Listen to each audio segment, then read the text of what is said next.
Salam, Movie on Trial silsiləsinə xoş gəlmişsiniz. Bugünkü filmimiz Kill Bill'dir. Kill Bill'in baş rolu olan Beatrix'in törətdiyi cinayət əməli Azərbaycan qanunvericiliyində necə xarakterizə olunacaq və tənzimlənəcək, gəlin bir yerdə baxaq. Filmdə Beatrix 5 şəxsin iştirak etdiyi mütəşəkkil cinayət qrupu tərəfindən ağır zorakılığa məruz qalır və ağır şiddət nəticəsində bu şəxslərdən intiqam almağı özünə məqsəd qoyur. Öz intiqam yolunda 4 şəxsi ardıcıl şəkildə qətlə yetirir. Beatrix'in törətdiyi cinayət əməli Azərbaycan qanunvericiliyində Cinayət Məcəlləsinin 120.2-ci maddəsinin 1-13-cü bəndləri ilə xarakterizə olunur. 1-13-cü bəndlərdə 4 və 7-ci bəndlər Beatrix'in cinayətinə ən uyğun gələn bəndlərdir.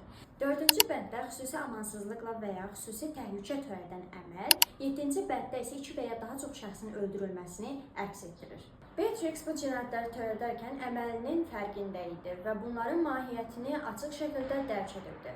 Əgər ekspertizanın rəyi ilə o psixi travmanın nəticəsində psixi vəziyyəti etdiyi əməllərin fərqində olmasını məhdudlaşdırırdısa, bu rəy artıq məhkəmədə nəzərə alınaraq həbs qəti imkan tədbiri ona əsasən qeydə alınacaqdır. Lakin filmdən də göründüyü kimi Beatrix'in törətdiyi mükəmməl cinayət planı ən uyğun şəkildə 120.2-ci maddə ilə tənzimlənir.